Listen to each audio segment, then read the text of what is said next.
I think this is a better way of filmmaking because it enables that collaboration to occur. We've got the opportunity to retry pretty much everything from a filmmaking point of view.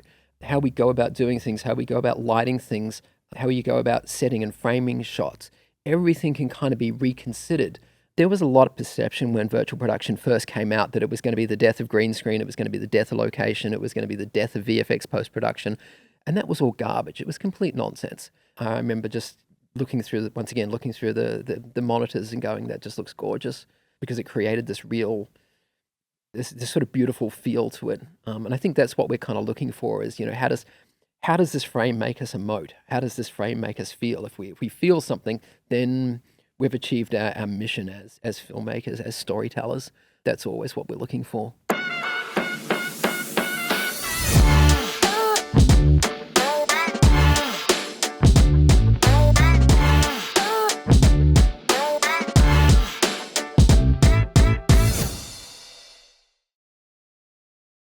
Before we get into this episode, I just want to thank you for being here. I started this podcast to spark conversations that inspire, creatively, personally, and everything in between. So if you'd like to support that mission, the best way is to hit that subscribe or follow button wherever you're watching or listening to this. That'll help other creative minds discover us and also ensures that you won't miss any of the incredible guests that we've got coming up. Because when this passion is shared, it grows exponentially.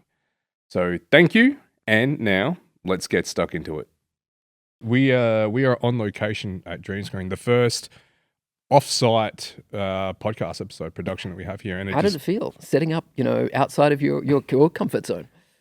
The thing is that I never considered doing it off-site, which is something that I probably should have to begin with. And when I caught up with you guys and you suggested doing it here, it dawned on me, it's like, well, that just makes perfect sense. Why didn't that even cross my mind to begin with?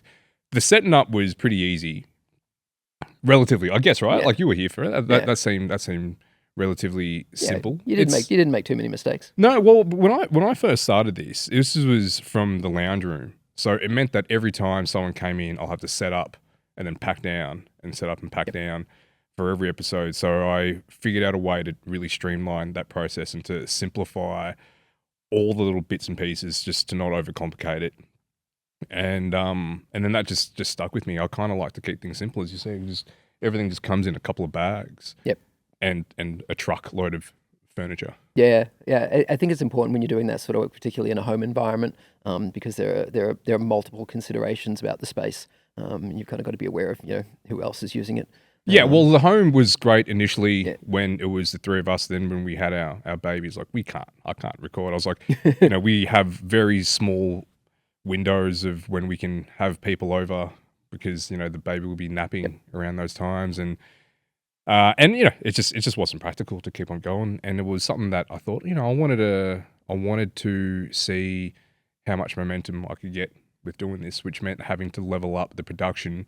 And now look at what we're doing. We're breaking new ground and setting a new standard with this new tech. Fantastic. Yeah, look, it's great to have you here. Thank you very much for coming out. It's great to be on the podcast. Hi, audience. We've been, I think, fortunate in this space to have a wide variety of people through, and that's something that Dreamscreen is very much committed to, is trying to broaden the reach of this technology and to broaden the different markets and the different people who can utilize it. There's a lot of perception out there in the industry that this is something that's only for the high end of town. This is only for the people with sort of megabucks to throw at projects. And Dreamscreen has made it its mission to challenge that assumption, to sort of work out how can we make these services and this technology available to creatives and filmmakers at all levels. We've had student films in here, we've had indie films, we've had sort of low budget music videos, as well as high end Hollywood productions. I guess like the whole thing with LEDs. I mean, once upon a time, the production of LED panels was astronomical, right? Oh, geez, man, it was like in our lifetime when they only had two colors. Yep.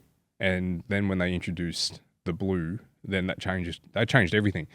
And then from there, production just leveled up. You can buy a massive screen, like a 75, 85-inch LED TV these days for peanuts. Absolutely. For peanuts. And then now you're talking about these panels that can be they're modular, aren't they? I mean, like I can see from where I am now. I mean, people watching this probably might not be able to see the joins. Yeah. But it's almost seamless. Yeah. So each panel is half a meter by half a meter, and they click together like Lego, kind of into almost any configuration that we want within some limitations.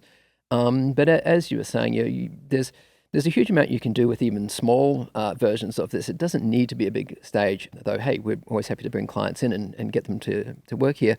But I've seen some student films replicating what we do on this stage using a large screen TV, sort of strapped to the outside of a vehicle to kind of get those kind of like motion shots. And it's low fidelity stuff, but it's using the same basic philosophy. Let's talk about that because I think a lot of people aren't going to understand what this is. We jumped straight into. I know, yeah. We jumped quite a fair bit. Let's say we are in this artificial studio. We have this set up here in Dreamscreen where you are able to create just about any environment. No, probably even beyond that, because you're no longer limited by natural environments either. They can be artificial CGI, completely CGI. Yep. So you can place your talent anywhere at any time. Like at any time. So one of the things that you guys which I've seen is how you film moving vehicles. That's correct. Yeah. Talk us through that process and how that works. Fantastic. So that's a style of production referred to as simulated travel, and it involves recording plates of a vehicle moving down a road and then playing those plates back on the walls that are around us, and then using that to then film your dialogue or your subjects or whatever. There's numerous advantages to simulated travel over the traditional techniques for getting vehicle film. For going back over the last couple of decades, if you wanted to shoot somebody in a car having a conversation, what you had to do is place the vehicle on what was called a low loader, and then effectively drag it with a couple of cameras, maybe on a follow vehicle or a chase vehicle. You'd have to drive that whole sort of convoy of vehicles down a road, try and get your footage at the end of the road. You'd either got the take, and if you didn't, you'd have to turn the whole convoy around and then sort of travel back to your starting point and do it again. It's quite a time-consuming process to go and get those sort of shots where you've got somebody driving down a road.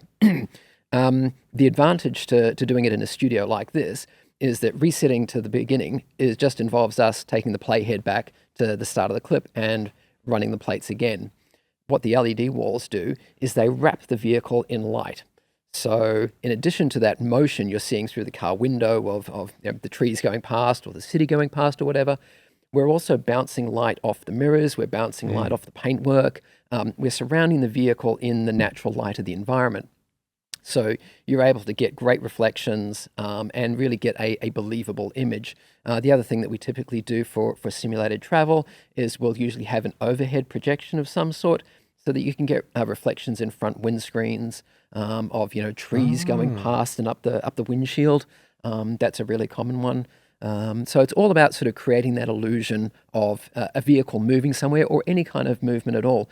We've also done trains in here as well. So we've had a train carriage set in the middle of the stage, and then on the LED walls, we just play plates of the countryside going past the windows, and from the inside of the train, it just looks like you've got a train traveling down wherever, and you can sort of place that anywhere in the world that exists, but you can also generate plates for places that don't exist. Fantastical worlds, things that are unreal. We've seen there's a couple of great examples of virtual production, which I might just dive into because I think they're really illustrative. Netflix did two of them are on Netflix actually. One was a TV show called 1889, which was absolutely brilliant. It was mostly set on an ocean liner.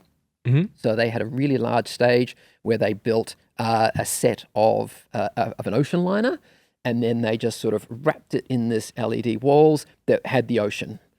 So anywhere you looked, you just saw ocean out to the horizon, and they had these fantastic weather effects.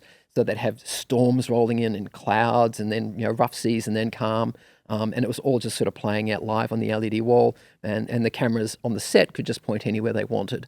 That's one of the other big advantages to this kind of technology is being able to point the camera effectively anywhere you want.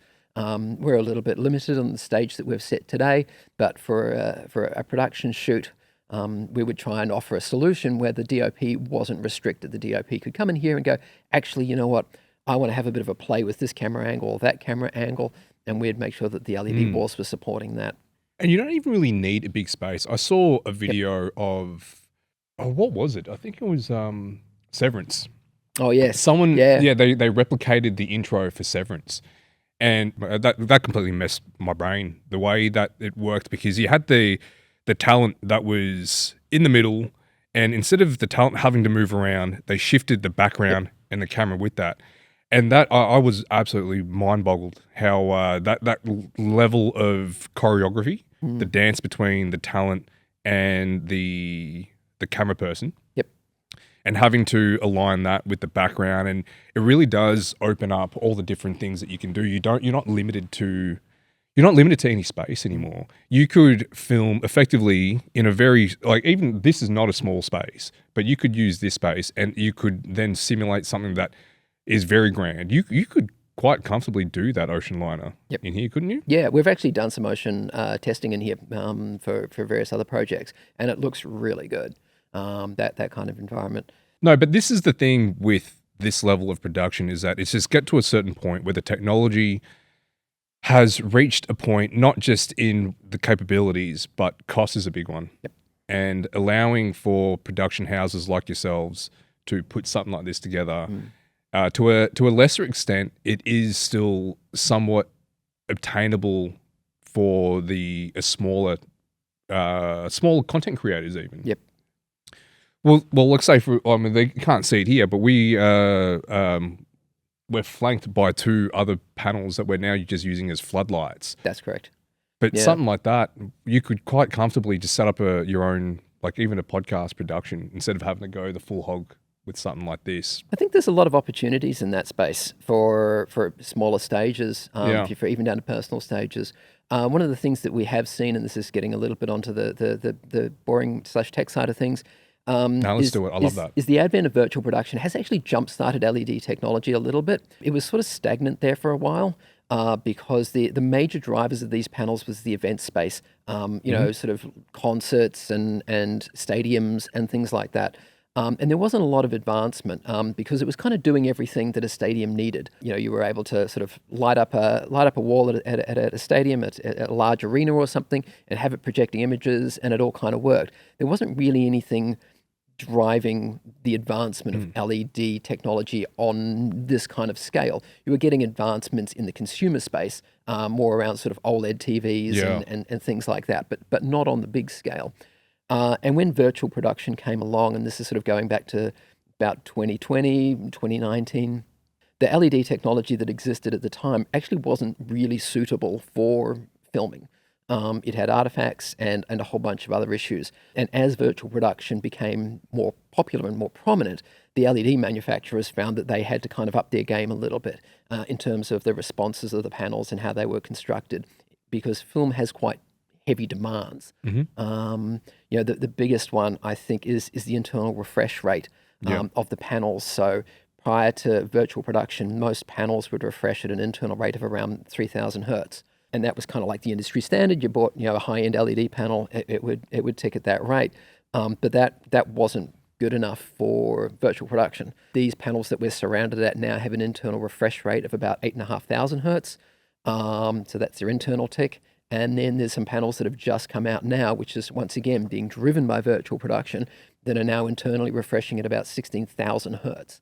And what does that allow? That just allows for more dynamic build? It has to do a lot with the interaction of the shutter and the refresh that's coming off the wall. So on a camera, you've got a shutter that's taking pictures very, very fast, and you've got a wall that is theoretically pulsing light very, very fast. And there is the possibility for these two to get out of sync with each other in a way that causes problems.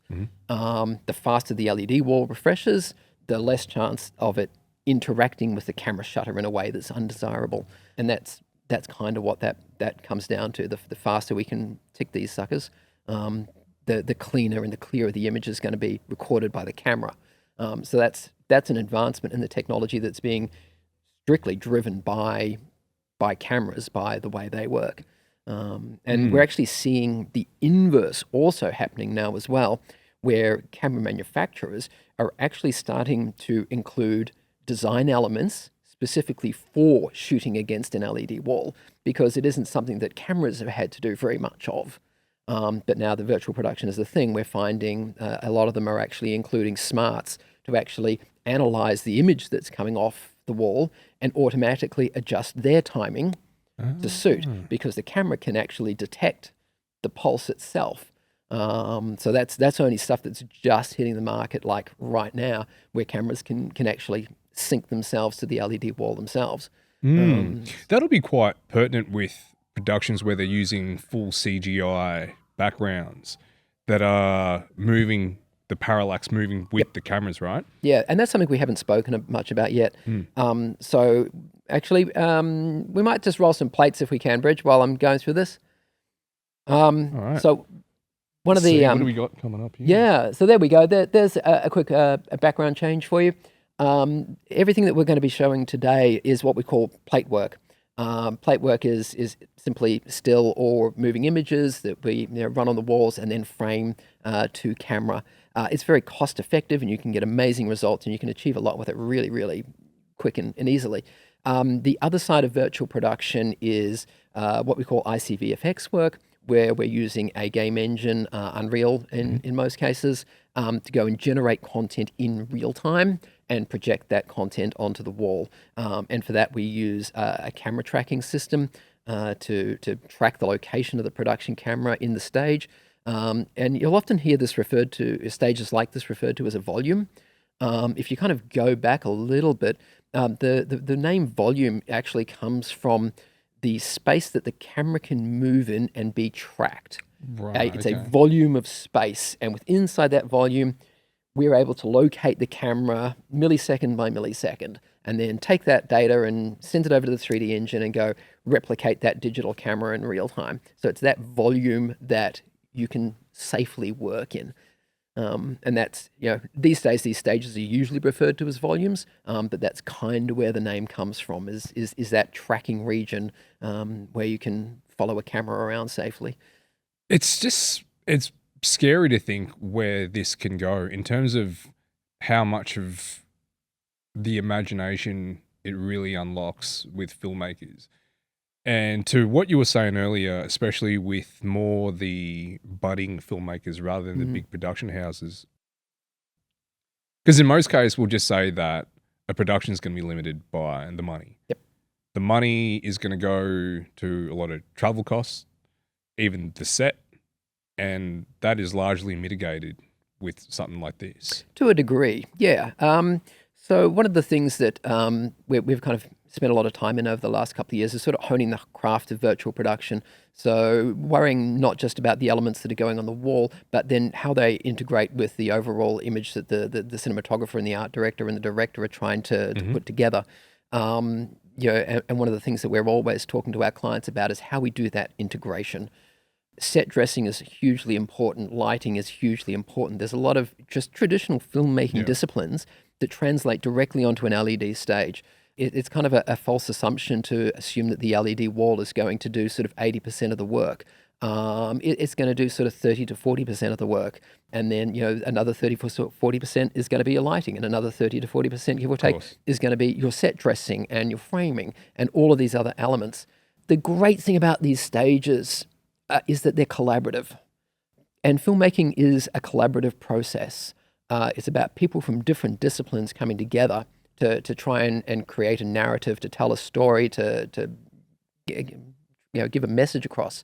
And LED stages actually lean into that in a way that traditional VFX struggles with. I won't say it doesn't do it, but it does struggle.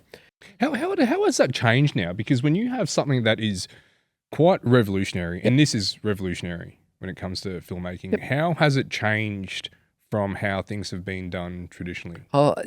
There's a story there about when I became an adherent to this, and when I decided I was going to spend a few years of my life working on this as a chosen career path. Going back to 2020, we'd set up a test stage for 5 days of filming. It was probably at that point in time, the largest LED stage that had been lit up in Australia. And we had it for 5 days of just intensive testing.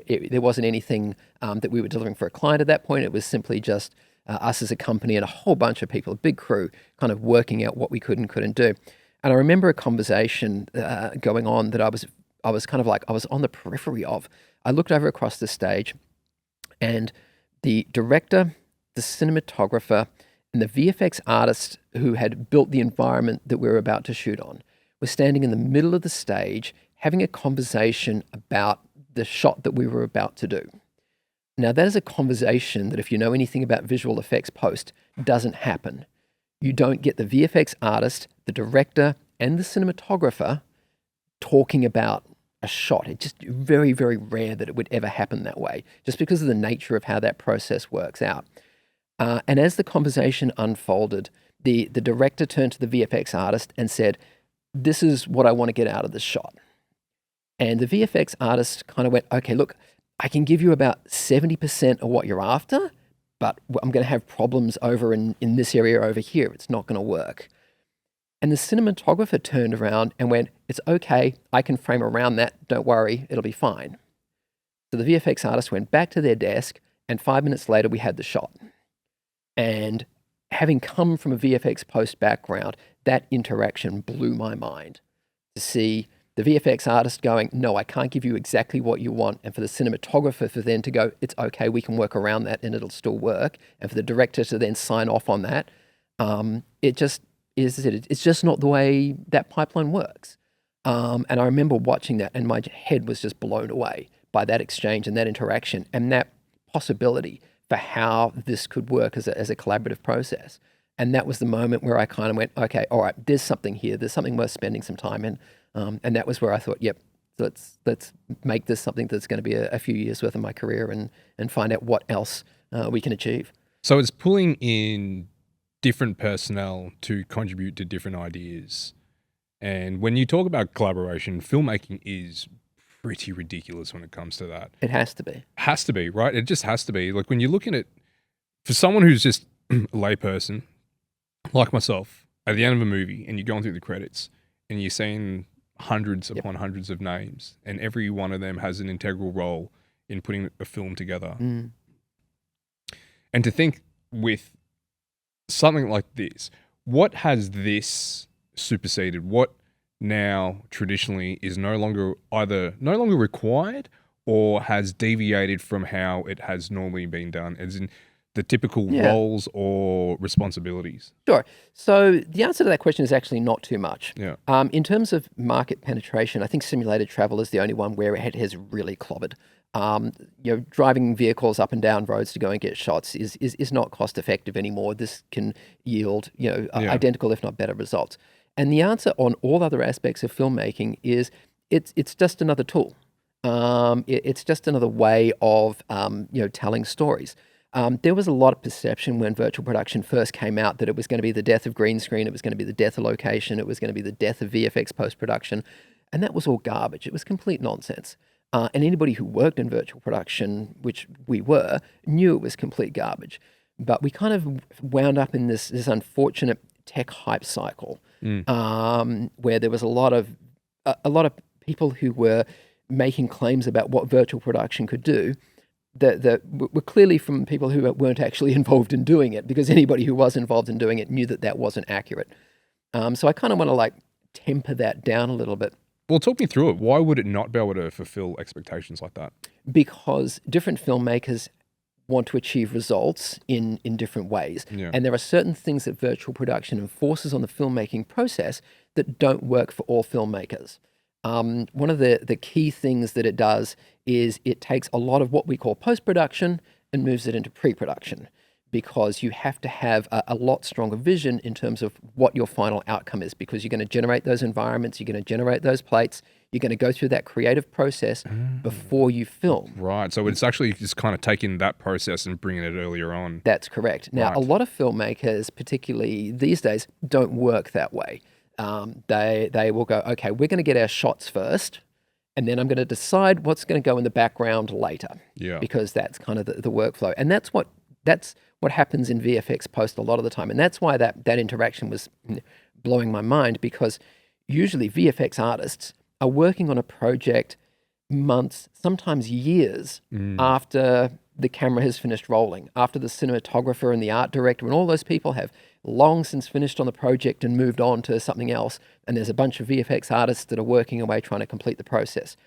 So in terms of the production pipeline, there's a huge disconnect. And this is what is the constant bane of VFX post, is that disconnect between the production team that do all the filming and the VFX artists that are working years after the fact to finish the project.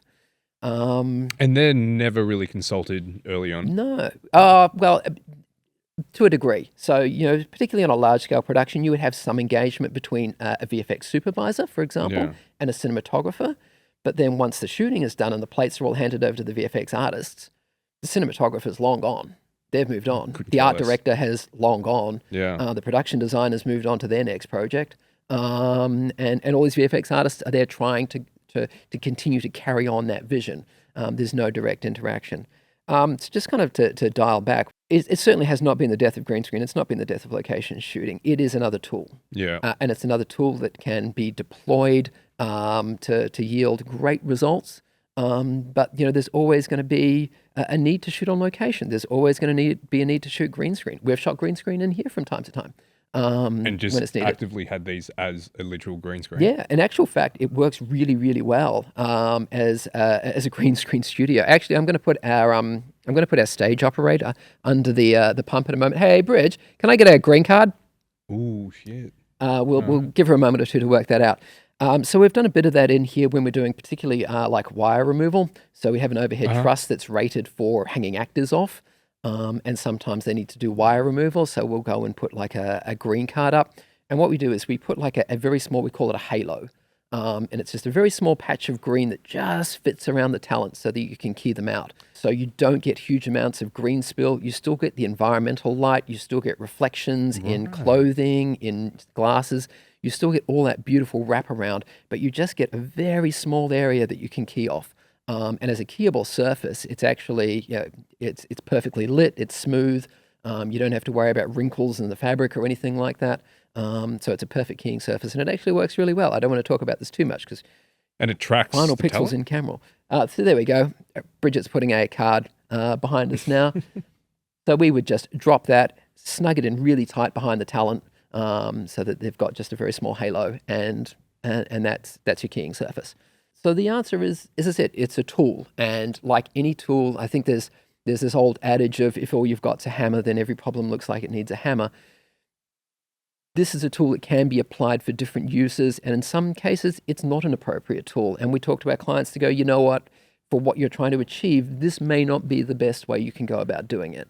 It's about being pragmatic. And I think that's, sort of going back to a broader philosophical standpoint, that very much mirrors my view on technology as a whole, that technology, different parts of technology can be used for different purposes. It's a matter of choosing the right one for the right job. Not trying to shoehorn any given tool into any given job, because it's not always the right one. Yeah, no, I get that. And I think that there is always going to be that immediate excitement when there's this new tech that comes about, and, you let your imagination run rampant. And honestly, I don't think that's a bad thing. I like seeing how far you can push the boundaries of certain technologies and how you can use it in very creative, inventive ways. And you certainly can with this. Actually, I was gonna ask you, have you seen how these LED panels have been used in basketball on the courts? Oh, for the on the floor? Yeah. Or, yeah, I've seen some of that stuff. There's some really cool, and the other one, there's the LED floors, which look great and have come a long way, and there's a related discipline which is using augmented reality, which is being used heavily in stadiums, to go and do a real-time projection of content onto a three-dimensional surface, and it's used in sport quite a lot these days. If you're kind of watching the football or something, and you'll see strange graphics that sort of play out, over the floor of the MCG or over the floor of a stadium or something. A lot of that's being done in real time now, using Oh, the Unreal like Engine. sponsor logos, you mean? Yeah, sponsor logos Yeah. and other really there's a lot of really cool stuff happening in that particular space. And it uses the same, very similar technology. So they create a 3D model of the arena Mhm. and then use digital camera tracking to track their broadcast cameras and know, okay, well, this broadcast camera is pointing at this point of the stadium. In real time, go and project the logo onto Yep. that wall as if it would if it was there. And then they just in real time composite the broadcast camera feed with the CGI element and then stream it out to the audience. Yeah. So it's actually using very similar technology to an LED stage. They're just using what's called a real-time composite, where they dynamically generate the plates in real time and then just live comp it onto a camera feed. Yeah, I mean that's probably another step Yeah. removed from that. But I saw, so it was last year the NBA All Star game where they had LED courts. It's Awesome. It's awesome as a visual spectacle, of course. As a player, I can't imagine it'd be much fun. No, But it could be quite yeah, disorientating, I completely. suspect. And we even find it in our stage, particularly for simulated travel and some other effects as well. While it is an amazing place to kind of create that environment, it can be disorientating to the actors because they're Oh my actually God, there. One of the earliest jobs we did was a show for the ABC called Fires, where we had the cab of a fire truck, and we did a full burnover of the truck. And that was with the LED walls kind of having this huge firestorm go through, but then huge amounts of practical effects, ember guns and all sorts of other, flame effects that were like surrounding the cab. Actual frame. Actual fire. And it was genuinely terrifying. We had one of our camera operators was in the back of the truck, and he was like, that was scary as. That was actually, and the actors kind of love it to a degree because it means they don't have to imagine. They can genuinely be scared in that moment. And don't have to act too much. But, that can come with cons as well. If you've got an actor that's like, no, I need to be able to focus to find my space. It's like, we're going to put you in the space. The actors usually love it, but it can be disorientating sometimes when they first get in here and all of a sudden things are moving around them. They're like, okay, all right. Yeah, that was how I felt when I came in here the first time and you had the background of the driving simulation. Yes. And thankfully, it wasn't too bad, but I could definitely get a sense of motion sickness. Yep. And I know that if it was going to be a little bit more immersive, as in if I was sitting in a car and that's all I could see, I would get that sense of inertia. It's like when have you ever done like a proper flight simulator? Yes. Yeah. Not a game. No. I mean like a one where you're sitting in a cockpit that's on these hydraulics. No, we've not done the hydraulics, but we have had a cockpit in here with a bunch of sort of aerial maneuvers going on. Oh, so you filmed here? Yeah. And it was a lot of fun, and it really kind of worked. And that was a neat one where that was an Unreal environment that was being done in real time. Wow, okay. And we were having to key our animation off the actors. So usually kind of what happens is two ways to kind of do this. Either the animation is timed and the actors need to respond to it, which can work, but it's much better when the animation can be keyed off the actors. So the actors are reading their lines, they're giving their performance, and when they get to a certain point, we hit a button on our end and it plays the next sequence of animation that sort of ties into that particular piece of dialogue. And that means that they can work through it in their own pace. Yeah. It's much more restrictive when they're sort of told, okay, when the director calls action, you've got 30 seconds to get through your line and then this is going to happen. It's very difficult for them to kind of line that up. Whereas if we can go, no, just read the lines, and when you hit that word, we'll key the animation and everything will kind of shift, or the enemy fighter will come in and swoop past you. And then you get a more organic experience at that point because the actor is just emoting. They're working to their pace and we're just adjusting the CGI world around them based on their cues. And that's a really good experience for them as well. And once again, it's that collaborative nature of the work. Yeah, and just trying to find the method of how you can play to its strengths. Yep. And just try to identify. It's like you did mention earlier, there are some limitations to what you can do with this. It's not going to completely replace being on location. And what we find with a lot of projects is that they will tend to shoot their wides on location, often without key talent. They'll shoot their big hero wides, their establishing shots. They'll get the plates, and then they will come in and do all the dialogue, all the close up in here with their talent. And that's quite a common workflow for a lot of our clients because you get the best of both worlds at that point. It is possible to shoot wides in here. It's just a little bit trickier and usually involves some CGI post to then actually go and fill out the rest of the vista. Yeah. So once again, it's about using the right tool for the job. The challenge with whenever you're intercutting between location and studio is just that matching, and that's part of the craft of what we do here is to sort of take those initial establishing shots and then go, okay, we need to make sure that when we cut in to this, that our content on the LED walls is going to match, and it's going to have the right color, the right lighting effects and so forth. And that's just part of, I guess, what we call the craft of virtual production. Well, that brings me back to, this is why I brought up the basketball using the floor panels, is that now you're not just limited to what you see up on a wall standing next to you, that you can create a more immersive environment by illuminating the ground with the imagery that you need. That's it. And I've seen some, I'm pretty sure what I saw was someone else built it was a home set. I say a home set, it was more than a home set, but it was just one person creating his own setup, floor and walls, and it created, it was seamless to the point where the ground bled into the horizon, into the background, and it just seemed like he was standing in a city. And it blew my mind just thinking that this is where we're at now. So the evolution of this is only going to push the limits of what you can create further and further. So with that said, and having identified some of the limitations of where it was when it first started, and it's still relatively infant. But that's it.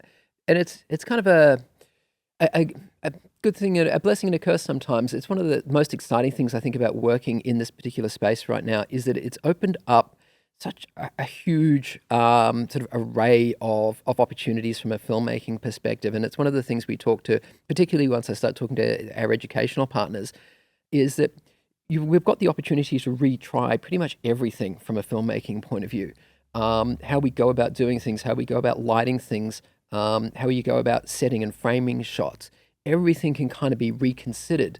And it's kind of like a little bit of a breath of fresh air, I think, into filmmaking, because a lot of filmmaking was established in terms of, well, this is how you go and light for a location. This is how you light in a studio. This is how you frame for these shots. And all of a sudden you've got this technology that's going, hang on, you can rethink all that. You can reassess how you go about crafting shots. Some stuff that might not have worked previously might work beautifully on an LED stage. And then some things that might, have worked previously might not be suitable.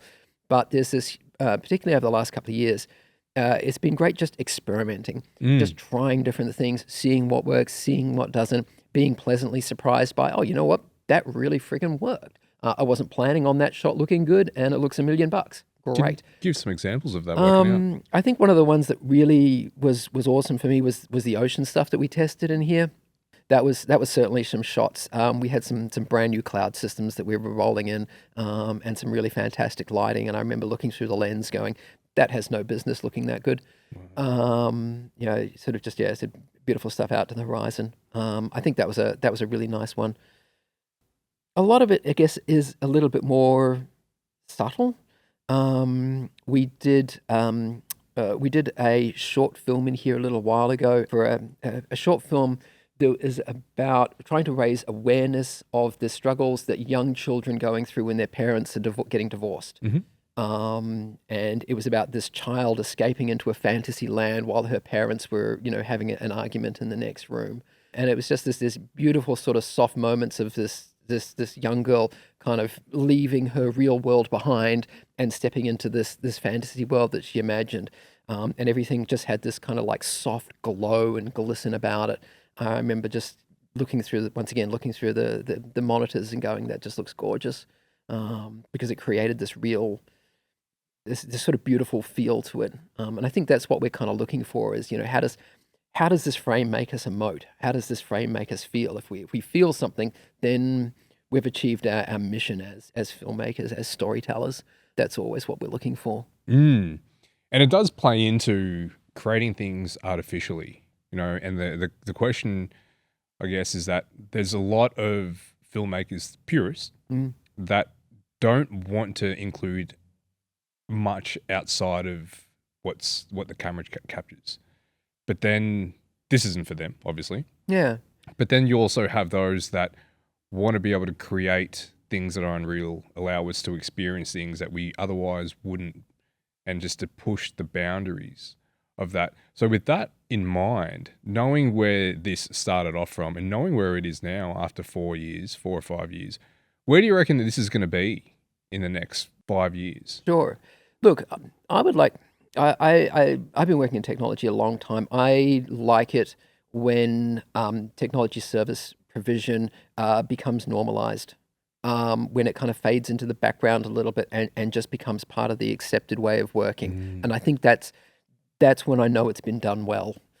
So I guess I would say, I would be happy with virtual production having, less headlines and more. It's just part of the background of filmmaking. It's just part of the filmmaker's toolkit. It's got sort of no more attention focused on it than the lights of the cameras, where it occasionally bumps up with a new feature. But for the most part, it's just a tool that filmmakers use. I think that's where I would be happy as a practitioner, going, okay, we've established ourselves now. It's like any tech. When you're going through that sort of startup phase, there's a lot of pressure to demonstrate value and to change the market perception a little bit. I'll be happier once we're settled. What I want to be able to offer clients is repeatable, reliable, cost-effective results. It almost needs to be boring. And when I'm boring, then I know I'm delivering value, because people aren't having to worry about it too much, and they're just going, yep, we can just rock up to the studio. We know the process. We know the plates. We get our content. We do our job. We roll on to the next thing. And at that point, I know, this is, as a tool, it's now doing what it's supposed to. Not an exciting answer.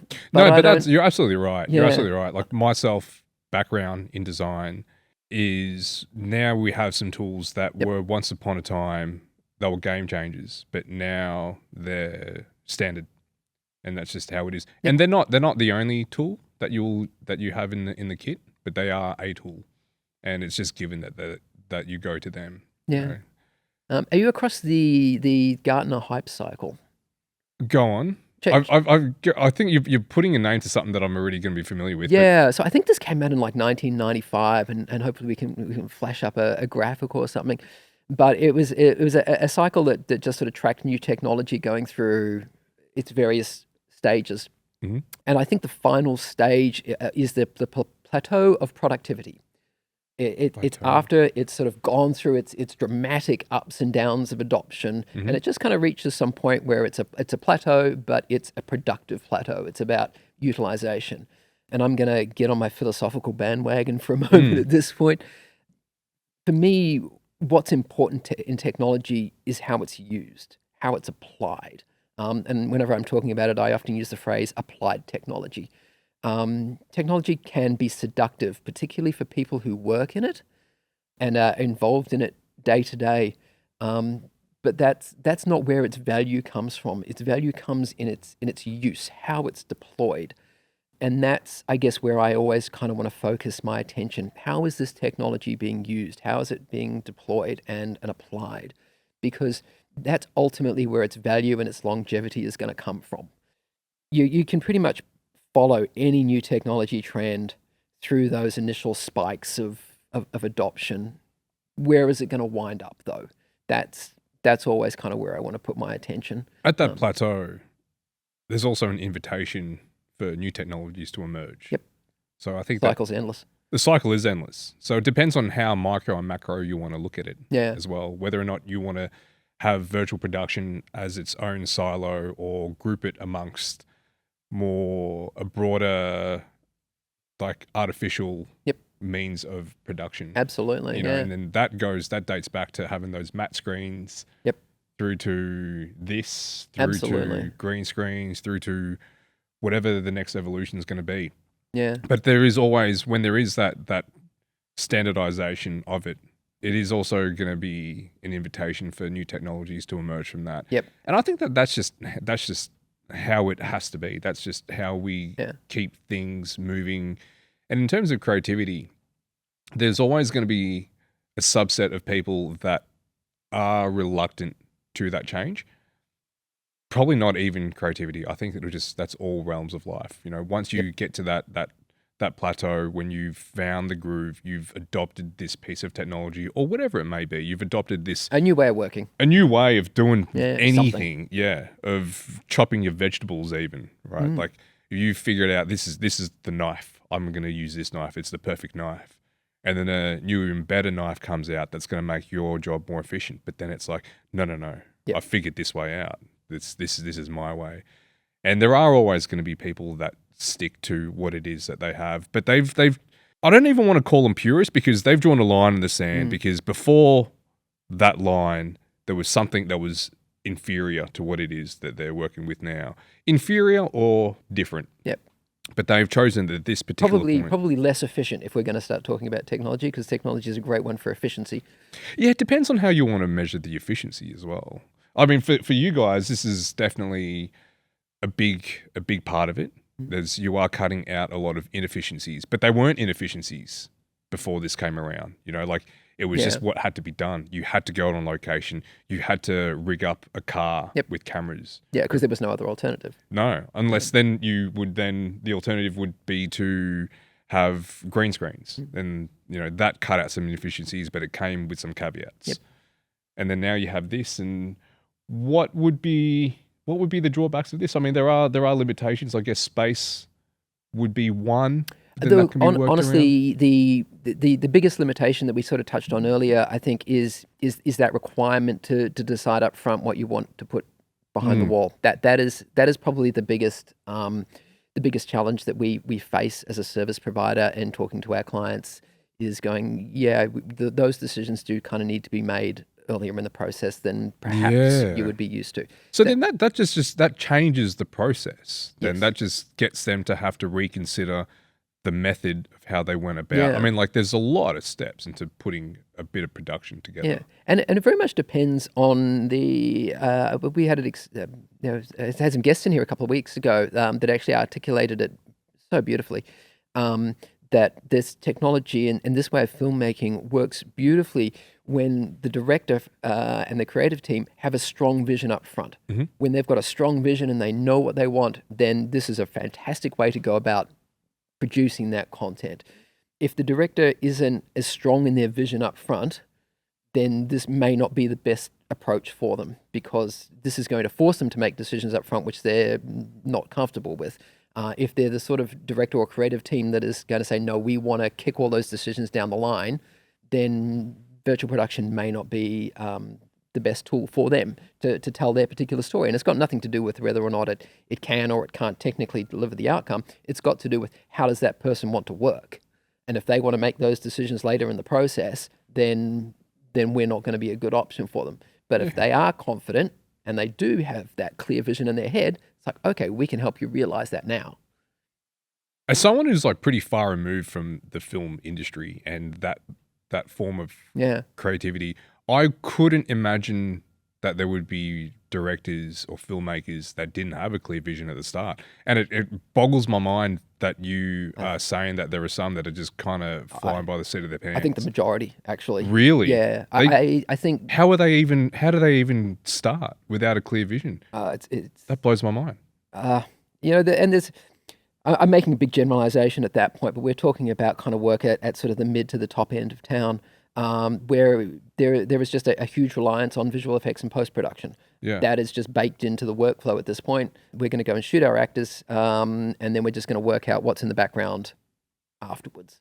And that is, that is a fairly common workflow at this particular point. That's why there is so much green screen work out there. That's why these films rely on visual effects and post-production. But this wasn't always the way, though, right? Like it couldn't have been, because post didn't really exist other than editing. Yeah, surely. That's correct. I mean, green screen, I think, really only became sort of heavily utilized in film.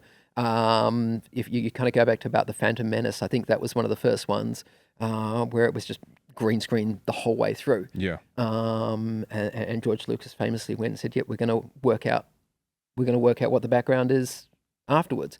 And that, potentially from a filmmaking point of view was a good workflow for him, because it sort of said, okay, well, I can shoot my actors, I can do all that sort of time sensitive stuff up front, and then I can go and spend as long as I want working out what's going to be in the background. Now that puts a lot of stress on the system, and this is where there's been this constant sort of push and pull between production and VFX post, because it leads into a situation where the director can change their mind a lot. Their ability to change their mind is only limited by their budget. And if you're George Lucas, your budget's not much of a concern for you. So you can change your mind a lot, and that can create tension. And there's been sort of tension between visual effects post and production for a long time, I think, because of that, because it doesn't force the creatives to commit early enough. They can commit later. So they do commit later.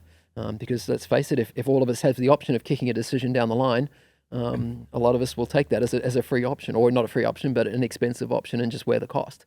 Yeah, so I guess it's just the framing of it, because when you say limitation of this or that, it actually in many ways plays as an advantage as well. So there is this that duality. You can call it a limitation, but it does then force the creative visionary to be clearer on what it is they're trying to achieve earlier on. Absolutely. And once again, that this sort of circles back onto that collaborative nature, because if the director does, or the creatives have that vision, then they can work with the digital artists, they can work with the cinematographers and the gaffers, and they can work to create something as a collaborative unit. I think this is a better way of filmmaking, because it enables that collaboration to occur. It's not without its drawbacks, but you do get those conversations that would never occur. You do get that interaction, and that's why I think virtual production has actually really yet to be fully realized, I think, in terms of what it can provide, because we're still not seeing enough of that collaboration occurring.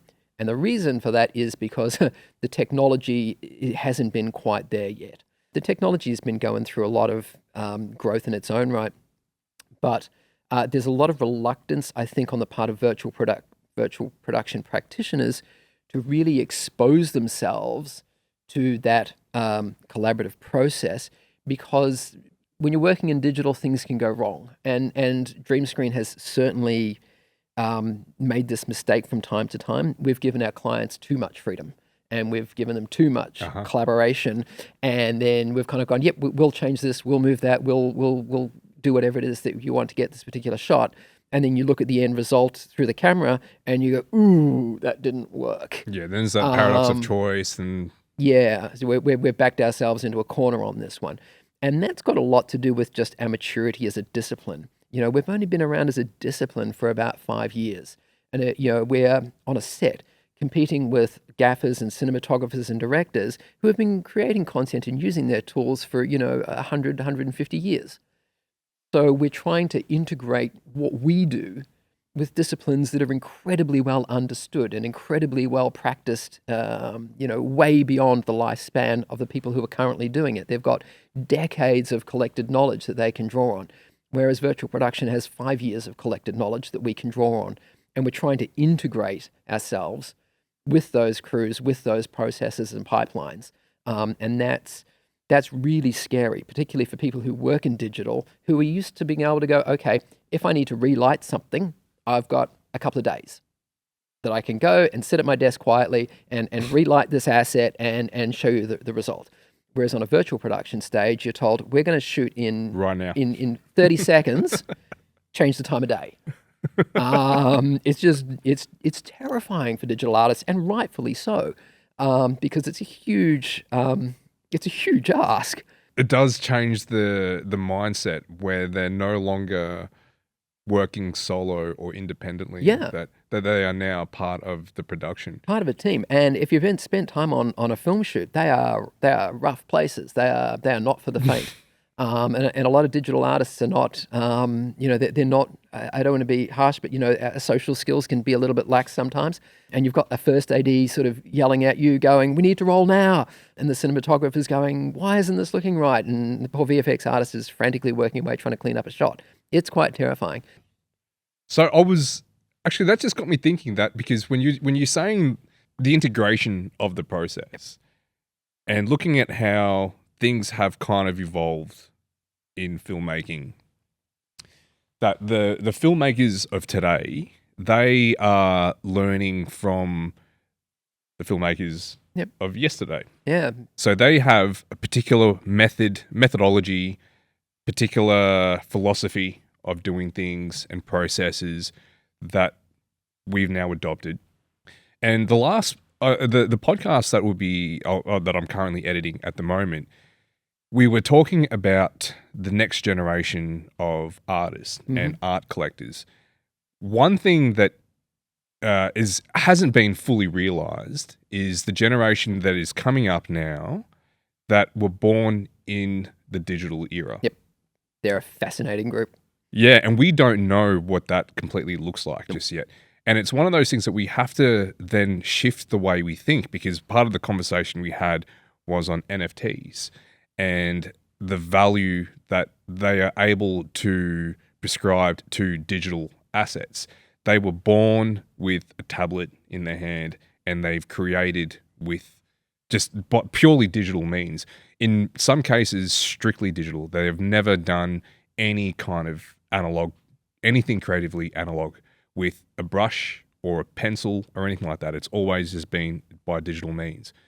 So with this new technology that you have, it's coming in at a time that's allowing the next generation of filmmakers to jump in and explore. And to what you were saying earlier, how you're having smaller productions, how this is an invitation, not so much for big production houses, but for smaller productions to be able to unlock its potential. That's probably where it's at. It's where it's at is the new generation discovering the new way of doing things their way, and relinquishing the way of the old, I guess, because this is not a simple plug and play. That does require a big shift in the way that, collaboration is one. Yeah. The processes and the steps, the reformulation of when things need to be done. And then that doesn't even take into consideration the almost unlimited possibilities of where you can take this visually. So it could just be a matter of letting it just ride out and not forcing into any gap or not trying to wedge in a gap. Is just give it that breathing space. Like, let's just see where this goes. Yeah, absolutely. Yeah. And you mentioned earlier about experimentation. Some things will work, some things won't, and just let that kind of play itself out until it finds itself a sweet spot. And shit, man, for all you know, the sweet spot might not even be in film. It could be in any other forms of video content, which absolutely are skyrocketing, while films are generally, I don't know, are they taking a bit of a hit? Absolutely. So yeah, I mean, film is a little bit sketchy these days. Serialized content is still huge. Netflix, all that kind of stuff. So people are still consuming serialized content at a phenomenal, ferocious pace. The one that's really, really got my ears up right now is entertainment in digital spaces. Not sort of watching through a TV, but actually sort of participating. And you see this happening already with concerts being held in Fortnite. And I think there's a generation now that's actually just going to grow up, as you said, with a tablet or consuming content in digital spaces, not just not just in a flat presentation. Talk to me about this concerts in Fortnite. I've not heard of this. What is? We have to do some quick Googling, but there's been a number of like really high profile concerts, mostly by artists, I think, catering to younger audiences. But it's and they'll have a digital avatar of themselves. Yep, on a stage, and the audience can go and find a seat in the auditorium, and the concert actually plays out in Fortnite. And it's, the audio is streamed, the performance is streamed. It's either using animated or motion capture, and you can go and I think Taylor Swift might have Sabrina Carpenter. Right. Okay, so yeah, Sabrina Carpenter did one recently where she did a full concert inside Fortnite, inside a digital space, and I think that's if you want to know where I think it's going to go, I think that's the direction it's going to go. I think we will start to drift away from flat 2D presentations of content. I love where the younger generation, and I'm kind of mean sort of preteen at this point. Mm-hmm. I love watching what they're doing and how they're interacting with technology. It's so fascinating. So I've got quite a few relatives who've got children in that age bracket, and I asked them, what do you do after school? And they said, oh, we hang out with our friends. And this is kind of 10, 11 age. Let a 9-year-old at home. Yeah, goes, hang out with their friends. Oh, what do you do? And they're like, oh, we play Fortnite, or we play Roblox, or Minecraft. And what was interesting was that they didn't define it as we play Fortnite or we play Roblox or we play Minecraft. They defined it as, oh, we hang out with our friends. That was the mindset. And you had to dig a little deeper and you go, oh, okay, you were hanging out with your friends in an online digital environment. But for them, that was a secondary consideration. The primary consideration was that they were just hanging out with their friends. And this is, I think, sort of almost endemic at that age group right now. It's not restricted to the nerds or the gamers, which previous generations, it's a way of life. Yeah. It's how they interact with each other, mostly. Yeah. So they're just growing up living in these digital spaces. Continuing on that thread for a second and just the wild stuff that generation is going to have to deal with. I have a relative whose eldest son has just started year 7 of high school. For anyone not in Australia, that's year 1 of high school. And the school he's going to has an AI policy. And this is a high school. Mm-hmm. And every assignment that gets handed out has an AI grading attached to it.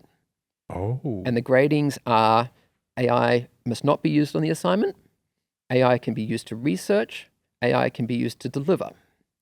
And they are actively training the kids across all 3 modalities. Yeah. And I've had some people ask kind of, well, why would you train your kids in high school to use AI to deliver their assignment? And it's actually really, really clever.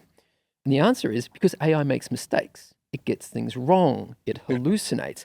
And what they're teaching the kids is if you don't check it, if you don't go over it and you hand in an assignment and the AI's got it wrong, you fail the assignment. The AI doesn't fail, you do. You have to ensure that it's correct. So they're trying to train the kids, sure, use it, but you have to validate it as well. And they're actively training across all 3 modalities. And that's high school. So that's a generation that in 5 years' time is going to be hitting university. And their entire high school experience will have been using... Integrated with AI, for sure. Integrated with AI. Yeah. And that's just the world they're going to grow up in. Yeah. No, you go. That's a different world to the one I grew up in. It is a different world, and I've had many conversations about the integration of AI, the role that it will seemingly play. Because we can only hypothesize, we won't really know. We've got to live it out. But I tend to feel as though that it will cause a swing back to more traditional and analog. You can already tell that there is a bit of a desire for that. Like, for example, vinyls are, excuse the pun, record sales, books as well. There's something about tactility and tangibility that we can't deny ourselves. And that gets me to think about looking at how films have gone as of late, I guess like in the last decade or so, is the big blockbusters that have pushed CGI heavily to the point where the movie, the essence of it, the scripting of it, the actual story arc, the narrative comes very much secondary to the visual appeal of it.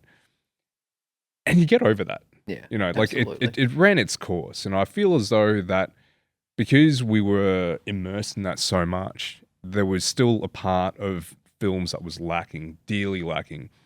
So there's now this big swing back to not necessarily movies without CGI. That's not what I'm saying, but the focus isn't on that anymore. And maybe something like this is a good middle ground where there is that amalgamation of a digital world, but with that more organic presence to it. Yep. So you have the talent that are not having to work with a green screen, and they're able to emote deeper because they're immersed in that environment. Or it could just be a matter of not having to always resort to CGI to create something artificial, because you wouldn't go out and create something that is lifelike. I mean, you could, but it's a lot of money to spend on something that you could just film on location. But this, Although there's a lot of challenges with that as well. I think one of the visually strongest things we've done on this stage was a supermarket, and it was just a supermarket. Okay. And it looked Like a supermarket. like a supermarket. It looked perfectly like a supermarket. Yeah. And it was a really strong use of the technology, because this particular client, who was shooting commercials and obviously would have to go and close a store or go in at midnight to go and get their weekly advertising campaign done. Whereas on the wall here, they were able to just come in at any point in day and get their TV commercials done very, very, very cost effectively. And that's kind of dialing back to what's interesting is the boring stuff. Yeah. Because it looked photorealistic. You couldn't pick it from not being shot in a supermarket, but it had all the freedom and flexibility of shooting on a controlled stage. That's what I was going to say, man. When I saw your show reel, and it was I was just like passively observing, and there was a moment there where I forgot what it was that I was looking at. I went into watching that show reel actively knowing that I was looking at a virtual production. But as I'm watching it, it just felt like snippets of video content. And there was one scene in particular, I don't know if you're going to recall this. It was two people having a conversation in, looked like a kitchen or a dining room. Okay.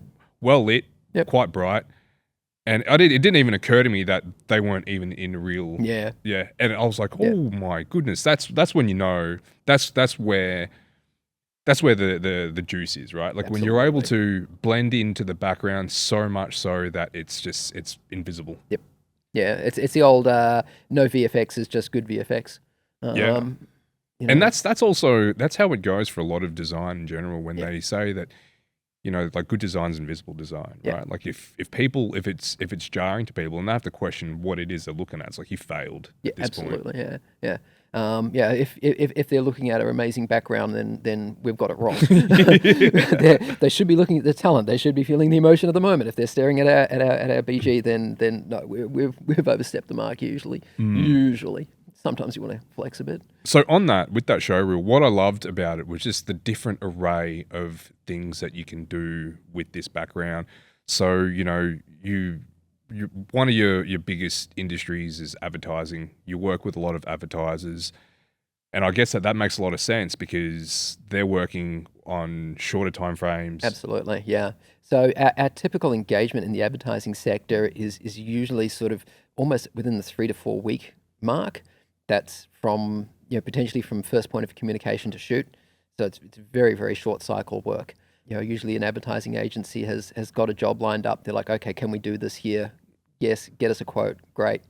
We're shooting in 3 weeks' time. And that's really exciting kind of work to just sort of plow through. And again, you'd say it's boring, it's repetitive, and that's good as far as I'm concerned. The more visually ambitious work, that obviously takes time. I think when we were working on that supermarket shot that I was referring to earlier, there was a much longer sort of process of getting that content just looking absolutely perfect. And it's like any creative endeavor. The more you put into it, the more it can, the greater it can look, the better it can look. If shortcuts are taken, well, then it's just a question of, are they shortcuts that's appropriate for the production, and for what their creative output is and what they're trying to achieve. You want to make sure that you're delivering services and solutions that are appropriate to your customer, and that's generally good advice for any business. Yeah, and then on top of the advertising, there was a bunch of like different music videos that are shot here as well. It's just such a broad spectrum of video production that can be done here. That's it. We've had a huge array of different things in here and can adapt very, very quickly. One of the interesting things that we've kind of been circling around a little bit of different technologies peaking at different times and having impacts on each other, as we have actually started to see AI generated plates come through and be used on the walls to generate backgrounds. So not going through the traditional pipelines of real time or digitally creating a content, but actually just AI generated plates. Have you guys been playing with that much? Yeah, absolutely. Yep. And we've had customers use them and shoot TV commercials, which are on air in Australia right now, that have AI generated plates, and you wouldn't pick them. They're just kind of, once again, if it drifts into the background and it doesn't catch your eye, then it's doing its job. That's an incredible use for it, because that's one of the things that right now, I think that if you're attentive enough, you are going to find the flaws in it. Yep. But if it is just blending into the background, that's it. And again, it's about driving that cost down. If somebody can generate those plates, very, very cost effectively, and I'm going to stay well and truly out of the ethics of AI content generation at this that's a different point. Conversation. That's a whole different conversation. But once again, particularly in advertising, it allows them to iterate very quickly. And we have seen, in particular, the advertising sector has jumped on AI generated content hard. They have. They are really going. That makes a lot of sense for that particular industry. Once again, short cycle, very, very rapid turnaround type stuff, and they can kind of iterate through a bunch of looks very quickly, and we can kind of go, yep, this is the one that's working well on the wall. Great. So that's the direction that it's heading at the moment. It's like we're certainly seeing it. Yeah. Yep, absolutely. It'll play a part. It'll play a role. Sometimes it doesn't work. We had some first cut AI plates up on this wall late last week, and it was nightmare fuel. It was absolute nightmare fuel. We were looking at this stuff going, yeah, okay, that's going to keep me up tonight. So there's still that occurring, but that was a tech check, and it was a tech check with some notes from us going needs work. That certainly won't be what we shoot. When I connected with you guys, I was speaking with a different. She creates virtual digital installations. Yep. And she mentioned these screens, and I thought actually, and that's why I then reached out to Adrian and said that, who did you use? I want to get in touch with them, because one of the things that we spoke about with me and this other designer was the lack of, I want to say, the lack of eagerness when it comes to podcasting here in Australia anyway. That there's very low barriers of entry. And I think that when there are low barriers of entry, it's an invitation for people to remain at that level. But so with that said, that there's very few that are willing or have the creative capacity to want to push the boundaries of where podcasting can go. There are some that have already mucked around with these virtual productions before, but I don't think there is any that I know of here in Australia that have pushed where their video productions can go. Do you find that is cultural specific to Australia? I think that's a big part of it. Yeah. Yep, I think that's a big part. I think that I didn't want to go there, but yeah. Yeah. Oh well, I would say that Australia as of right now, still for the last forever, has always been followers of particular trends. No, and I don't think anyone would disagree with that. And there's also, I guess, this sense of tall poppy syndrome, which is something that I've spoken with other artists as well. Yeah. How there is a reluctance to want to step too far out the risk of offending other people. Yeah, it's quite unfortunate. Yeah. So this opportunity, when you guys invited me to come in here, my immediate reaction was like, absolutely, this just has to be done. And I would like to see where this goes, not just for my podcast, but for the industry at large. I think that when you're able to push creative boundaries, then that's when some pretty interesting things start to happen. Absolutely. When you're able to, and when, the collaboration has been a topic in this conversation, when you're able to find where there's that overlap. I always imagine collaboration as a Venn diagram, when you have two seemingly disparate entities that are doing their own thing independently, there will be some common ground there. Find where that overlap is, find that slither, and blow that up and expand on that and seeing what comes of it. And I don't know where the intrinsic value is of creating a podcast with a production like this, other than it just feels bigger. And if it's going to feel bigger, it allows you to then just push the boundaries of what you're trying to capture, what you're trying to communicate to a broader audience, and have that set off a creative ripple effect. Yep. So I would also like to see this cast off its own kind of trend within that space. We had a client in here a little while ago that was putting together a pitch for a TV show. It was a game show, and the game show had the same format, sort of, episode to episode, but it was part of the gimmick of the show that it was changing location around the world. It was set at all these various points, and episode to episode would be a different part of the world. So this was a perfect solution for that particular concept, because he was able to go, okay, if I just bring in all my set pieces, I can change the location on the wall and be in America, be in England, be in Europe, be in Australia, and just change the location. So for his particular concept, he was going, yep, this is the solution. I'm not going to be able to actually take a crew and all my set pieces to all these locations around the world. That's kind of like a core part of his show concept. This is the solution to get that outcome. So we're like, okay, yep. He came in here and did a pitch session with a bunch of investors, and literally showed them live in the stage. Yeah, this is how we're gonna produce it, and they loved it. They were just blown away, going, Right. Okay, we're in Malibu, we're in Boston, we're in Melbourne, and it was all just happening, live through the camera, and they were like, yeah, okay, great. Yeah, well, if you can get people in here and they get to experience this, it's not just, and this is something that there is one thing to see it on the screen. There's another thing to be able to see it blend into the background of a commercial, of a movie, and to not even realize what's going on. But to be in here this is immense. And we certainly had a few instances, particularly in the early days. I think once when people didn't quite know about it, and we'd have some particularly directors that we would get in for studio tours, and they'd be very unsure and kind of not quite get it, and it would usually take them about 20 minutes for them to work out, hang on a second, you mean I can pretty much do whatever I want? And all of a sudden they would just start playing and framing crazy shots and just experimenting. But it took them that sort of 20 minutes of just physically being in the space with a camera and an environment for them to actually kind of get it and for getting it to into click. it as well. And then the value just immediately sort of became apparent to them. And that was a really common process. And we find, and we always kind of work with our clients to say, come on site, come and have a play, because it makes it so apparent what you can do. And it opens up how they think about it, what kind of opportunities they have.